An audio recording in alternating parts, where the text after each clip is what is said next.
Hello and welcome to an all-new Marvel cast, Explosion Network's hub of all things Marvel. Place talk about everything MCU and beyond, from Avengers Defenders to Abraxas and Puppet Master. My name's Ashley Hobley, your impressive podcast host, and joining me today is the astonishing Dylan Blight. Hello, happy to be here talking about F4. Fantastic. Yep, Fantastic. There we go. Thank you. Yeah, I was trying to remember where they try to stick the 4 and make it a thing. Yeah. Yes, today we're talking about the 2015 Fantastic Four movie. Dylan's first time watching this film. So I'm excited to hear his thoughts on how they try to tackle this project. So yeah, let's dive in. Please be aware we'll be freely discussing anything and everything about plot themes in any of the movies. So if you haven't watched it, come back later. With that said, let's jump into Fantastic Four. You guys sure you're in the best shape to be doing this? Yeah. We're good. They just cracked interdimensional travel.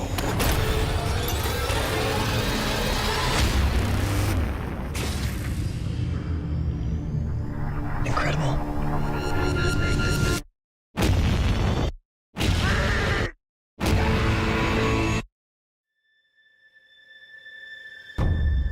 All I want to know is where are my children? 4 have survived. All exhibit unique physical conditions. I just want to fix my friends. You can't fix this. You should use these powers to help people. You opened a door you don't know how to close. You don't know anything about what's coming. What is coming? Doom. Originally released August 4th, 2015.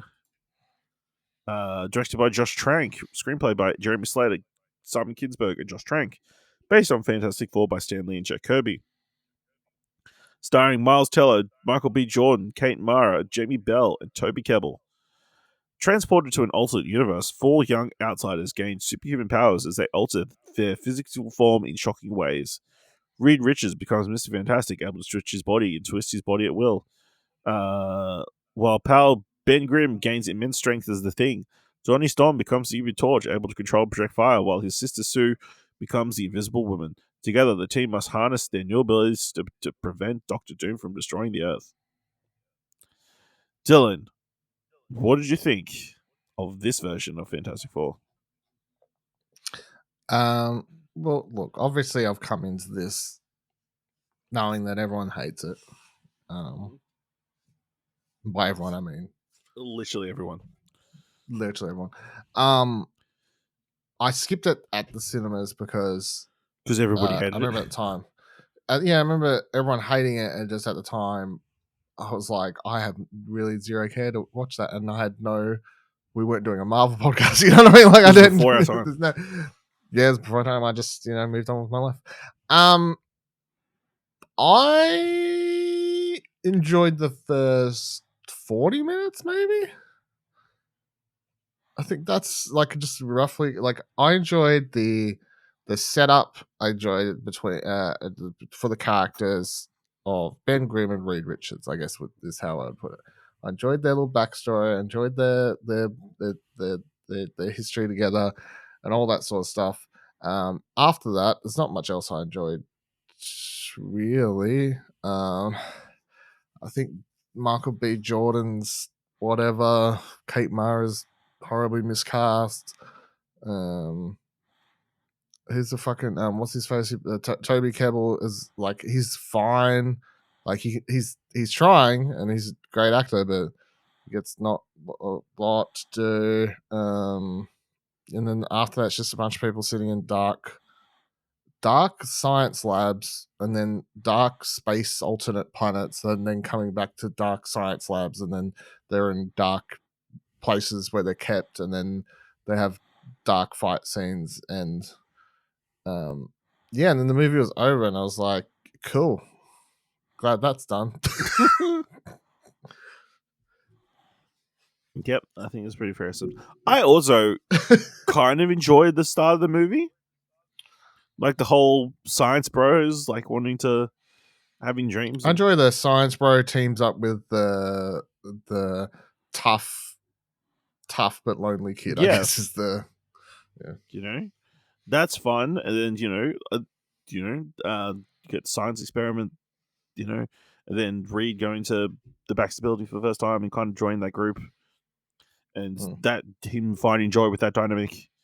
And then I think it's as soon as the power's starting to get involved, it's kind of less interesting. And then nothing really happens the rest of the movie. Yep. I think for a superhero movie, it's very limited in its superness.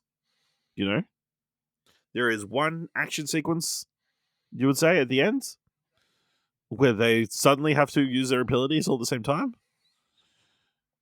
And that's about it, which is bonkers, Yeah, I think I watched this like in a fever, like, what did the track say? It was like early 2020. I think it was sick or something, and I was like, let's just put this on. I remember like same sort of feeling during the first half, and then feeling like the second half of the film was a real slog to get through. Going through this time, I'm like going through and trying to figure out what their thought process was behind all this, because it is such a stark contrast to the original trilogy or the original two films, and then what they do in the comic books, because it's a young team and they're like, it doesn't really imply that Reed Richards is like the smartest man in the world. He's just really focused on this one project, and it doesn't seem like they're a family in any way. And then Ben Grimm is just disappeared for like he like helps Reed get the job, and then we don't see him for ages, and then he comes with Reed just to turn into the Thing. Yeah, it's very antithetical to the concept of Fantastic Four.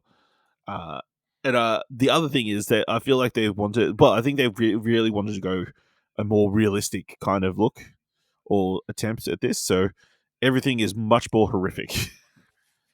When he's getting like stretched, He's getting stretched, and then there's like table. a really rough looking thing, and like he's barely able to move his muscles, and like it looks like he's stuck, and then it have looks the like rock monster in the corner, like, help me, Reed. Yeah, I can't move, and fucking Michael B. Jordan looks like he's actually on fire and burning to death, Yeah. So, yeah, it's you know what though? No weird scenes of Kate Mara being like, "Oh, I'm naked." Yeah, at least it didn't have that. So some positives. Yeah. So let's just run through the plot from the Wikipedia page, and I'm sure we'll come with some things to talk about. Childhood friends Reed Richards and Ben Grimm have worked together on a prototype transporter since youth, eventually attracting the attention of Professor Franklin Storm, director of the Baxter Foundation, a government-sponsored research institute for young prodigies. Skipping over a lot there, including young Reed Richards trying to build a teleporter with, I think, 100 Nintendo 64s. Something like that, yeah. Which is crazy. You know what I was thinking also? That I don't know if we know more and I've just missed it, the plot of the new one, First Steps, or anything like that. But weirdly, the core setup for this of like discovering an alternate universe and stuff, I'm like, I mean, that could kind of work for that film if that's if they want to. Yeah, but in the new one, they're like set up as a family unit, Yeah, I just mean the origin story. After watching this movie, I'm very glad they're not doing the origin story again. Yeah. Just really, really don't need it. Although I suspect they'll probably have like an origin like recap, you would imagine. So yeah, Reed is recruited to join them and aid Storm's children, scientist Sue Storm and engineer Johnny Storm, into completing a quantum gate designed by Storm's prodigy, Franklin Storm's prodigy, Victor Von Doom from Latveria, who straight away is emo, depressing guy who has a crush on Sue, and he's got huge big incel vibes. He voted for Trump. Need to have all his windows closed. It's like very depressed. Yeah, he's like he's got a picture of Elon Musk on his wall. Yeah, like, absolutely. that's the Absolutely. guy. That's the guy. You know, Sue's like, I just, I like pattern recognition, music, because all music is just patterns, Mm. And Johnny Storm's like, I built this car. Bitches love cars. That's got it. Uh, Not much more to these Yeah. characters. Everybody in this is like very, very thinly drawn. would you? It's I want to know out of the three writers, it's one or two or three of them were like really interested in making a Ben Grimm and Reed Richards movie, and then everyone else was not interested in any of the other characters. So I would like to. Yeah. The experiment is successful, and the facility supervisor, Dr. Allen, plans to send a group from NASA to venture into the parallel dimension known as Planet Zero. I forgot that the monkey came home successfily. Like, oh no, this poor monkey. It's going to die. I like for sure. I did enjoy the camera, the GoPro camera of the monkey just being like, Planet Apes, bitch, it's happening now. Disappointed at being denied the chance to join the expedition, Reed, Johnny, and Victor, along with Ben, used the quantum gate to embark on an unsanctioned voyage to Planet Zero after consuming. Reed so Richards many- also so has much his alcohol. first drink at yeah. this stage, is how I took it. Yeah. Because it kills brain cells. Can't have that. Which sensible. Which they learn is a world filled with otherworldly substances. Victor attempts to touch the green lava-like substance, causing the ground they are standing on to erupt. Reed, Johnny, and Ben return to their shuttle just as Sue brings them back to Earth, and Victor is seemingly killed as he falls into the collapsing landscape. The quantum gate explodes, altering Reed, Sue, Johnny, and Ben on a genetic level, and granting them superhuman abilities beyond their control. Reed can stretch like rubber, Sue can become invisible and generate force fields, Johnny can engulf his entire body in fire and fly, and Ben acquires a rock-like hide, which gives him superhuman strength and durability. Which is definitely not foreshadowed by all those elements hitting them in the face on that planet. Although I don't know how Sue got any abilities, just because No, you can see what hit it because it was invisible. Oh. I can tell you that. They are then placed in government custody to be studied and have their abilities tested. Blaming himself for the accident, Reed escapes from the facility and tries to find a cure for their changes. Very fucked up. Like how they're just being all held down like fucking test tubes, and just seeing just seeing Reed being stretched out like that. Pretty mean. Although the first time that he realizes he can stretch was pretty cool. Like him just trying to get to Ben, and then his leg is like stretched super far. I actually think I can pinpoint the moment the movie takes a sharp downhill is as soon as Reed Richards runs out of the facility. As soon as he runs away like a bitch. Yeah, as soon as he runs like a bitch, the movie turns into a bitch. 1 year later, Reed is now. They did reshoots. Oh. Reed is now a fugitive and has built a suit that helps him control his ability. Hiding in Central America, he is eventually found by the United States military with Sue's help and captured by Ben, who has become a military asset along with Johnny and Sue. Johnny and Sue have been outfitted with special suits designed to help them control their abilities. Reed is brought to Area 57, where Dr. Allen conscripts him into rebuilding the quantum gate in exchange for giving Reed the resources to find a cure. Arriving in Planet Zero, Dr. Allen's explorers find Victor, who has been fused to his spacesuit and now possesses telekinetic abilities, and bring him back to Earth. Believing that Earth needs to be destroyed to protect his new homeworld from future invasions, Victor kills the scientists and soldiers in the base, including Dr. Allen and Professor Storm, and returns to Planet Zero using the quantum gate with Ben, Johnny, Reed, and Sue in pursuit. I mean, they do go through a giant black hole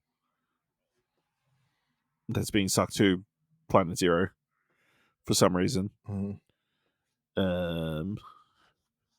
I don't understand why. I don't really understand anything that happens. No, a lot of this doesn't make a lot of sense other than here. I guess he wants to No. destroy the planet Earth, so he is going to suck everything on for that planet and bring it over He's the like, side. I'm fucking emo, bro. My Chemical Romance always said, You're not fucking coming to my destroy planet. bro. Yeah. I've been here for for a whole year. Like, I'm a fucking rock star, man. yeah, can't you see all my fans? Now dubbing himself Doom, because they joked that he was Doctor Doom. Yeah. Victor activates the portal on Planet Zero using the quantum gate and begins consuming the landscape on the Earth using the structure he created from the rock formations on Planet Zero. Sure.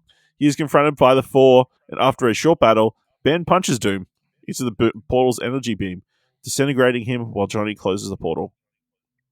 Returning to Earth, the group is rewarded by the US military for their heroics by being given a new base of operations known as Central City to study their abilities without government interference. They decide to use their powers to help people and adopt the mantle of the Fantastic Four. The ending of this movie is so dumb because it's just like it just seems like such a it's not earned at all. Like they're standing all there and just like this sudden we're a team now. I'm like, there's four of us. We should have a name. I guess we should have we should have a name, bro. What do we go? Yeah, that's the movie. Mm-hmm. What do you think was wrong, other than it being bad? Well, we're never going to get the full story, but obviously there was the. Yes, Josh Trank came out and said there was heavy studio interference.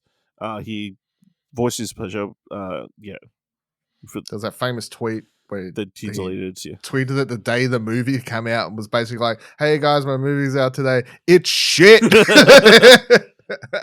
I can't remember exactly what it said, but that's all I remember. That's not surprising. Which is one of my favorite things ever. And everyone was shitting on him. And in retrospect, you know what? Stand on ground. Mm-hmm. My dude was obviously not happy with the product. And he experienced what it's like to go through the corporate media movie mongrel. All right. So reading from the Wikipedia page about a cancelled sequel.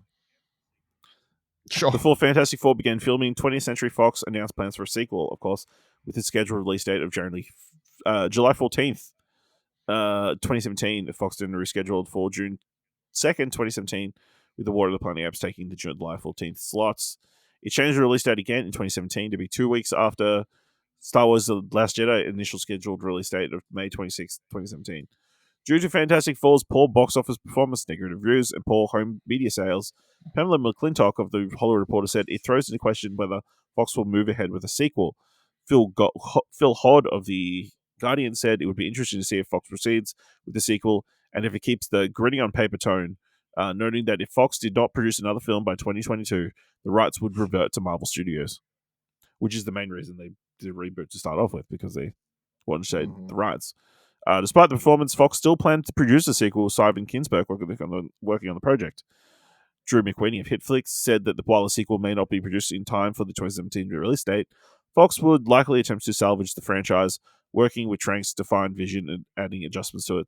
While Kinberg affirmed his intent to make a sequel, Kate Mara said that the sequel looked unlikely despite expressing interest in reprising her role as Sue Storm. In September 2015, Tommy Wiseau expressed interest in directing a sequel, having personal admiration for the film. Makes sense. There was a lot of rooms in this. There were a lot of rooms. The sequel was removed from Fox's schedule in November 2015. Oh, hi, Thing. I did not hit her. I didn't hit her at all. I did not stretch my backhand fist across her face. I did not. They moaned. Oh, hi, dog. In May 2016, Kinberg referred his intent to make another Fantastic Four with the same cast. Later that month, Toby Kebbell stated that he's not interested in reprising his role as Doctor Doom as sequel to happen. In August, both Miles Teller and Kate Mara said they're open to returning to a sequel. When Collider asked whether they would make another Fantastic Four film, Kinberg answered, "I have no idea. I think the truth is we would not do another Fantastic Four movie until it was ready to be made. One of the lessons we learned on that movie is we want to make sure we get 100% right because we will not get another chance with the fans." Matthew Vaughn expressed interest in directing a new version of Fantastic Four himself as an apology for the performance of the 2015 film.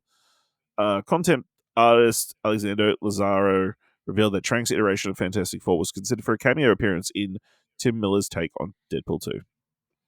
That's it. And then, of course, Fox was bought by Marvel, Disney. The rest is history. The rest is history, for the better. I mean, look, my thing is this. Josh Trank's vision was obviously a darker take on Fantastic Four, but I mean, you go, hey, guy who did Chronicle, a dark teenage superhero tale, I'm going to hire you. And then when he starts producing a dark superhero tale, and you're like, whoa, what the fuck's going on here? Like, that's the part that confuses me. I'm just like, what do you don't hire? And Marvel still does this to this day. Obviously, they like to hire these indie directors who come off their first or second films, huge success stories, or whatever they are. They shift them into the Marvel sphere, and then they get really annoyed or force them to produce something that's more in line with their vision. I'm like, what is the fucking point? Yeah. Like, just that you don't hire people who want to do something different and try and force them to do the thing is now if it come out in Josh Trank's if I didn't like his full dark vision or whatever, I think that's different, but I just find it really hard to fully, like, this movie's shit, but I find it hard to sit it aside and go, well, it's all his fault or whatever, because this is one of those cases where it's so known that, like, there were so many hands and cooks in this kitchen and all this sort of stuff. I mean, but I know, like, I've never watched the movie until now. However, I've watched a YouTube video of people like pointing out a couple of the scenes where you can clearly see like Kate Mara wearing a wig, and like the scenes where Miles Teller has like facial hair they're trying to, like, that was clearly just shaved down, like all these like reshoot oddities, and the fact that the characters, I think.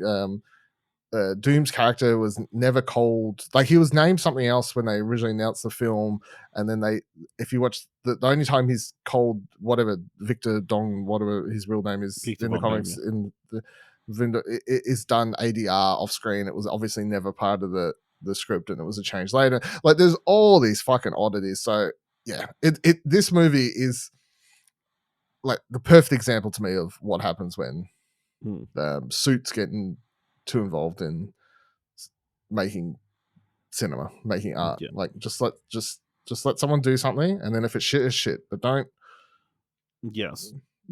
do whatever happened here. There was also a lot of bad stuff in there as well. You know, there's definitely, but I mean, the things I enjoyed, blind deliveries that are pretty atrocious in here, and just some dialogue. I'm not in general. Yeah, I no idea if the movie would have came out and been much better, but I think. Well, hold on. I'll say this movie's abysmal. I think that a proper vision could have at least been just bad. It's like I find it hard to believe that his full version would have been worse. I think it would have been at least a little bit better. It would have at least made more sense.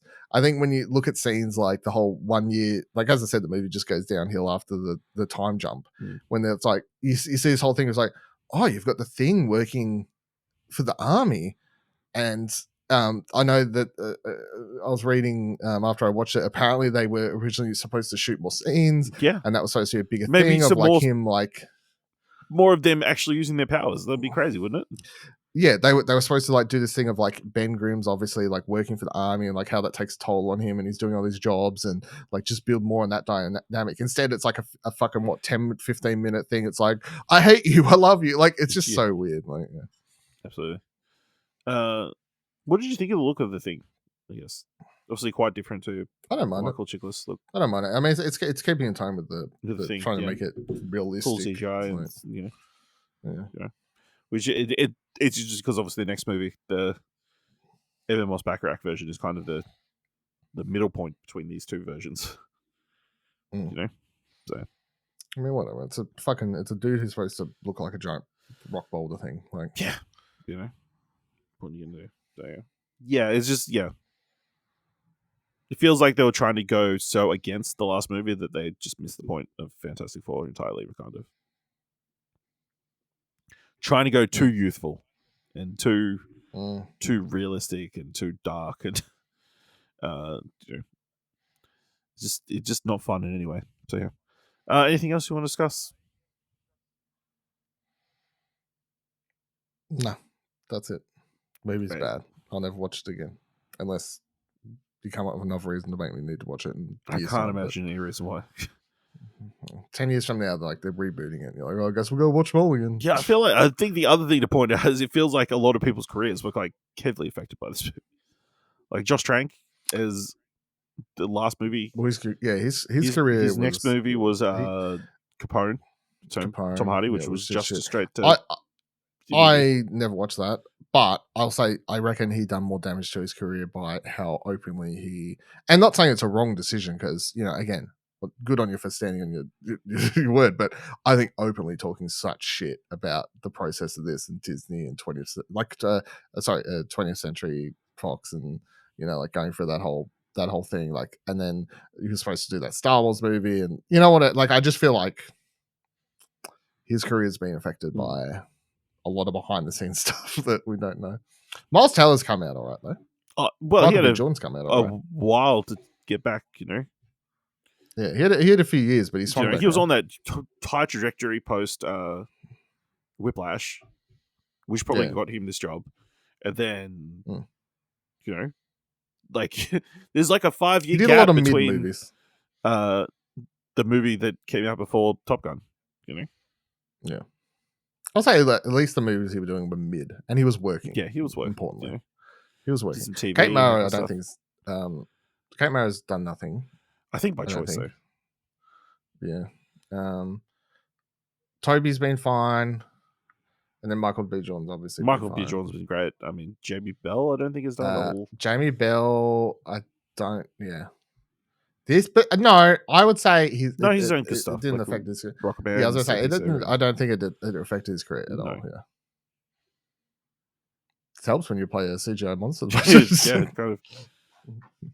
They recognize you. Yeah. All right, let us know what you think of 2015's Fantastic Four.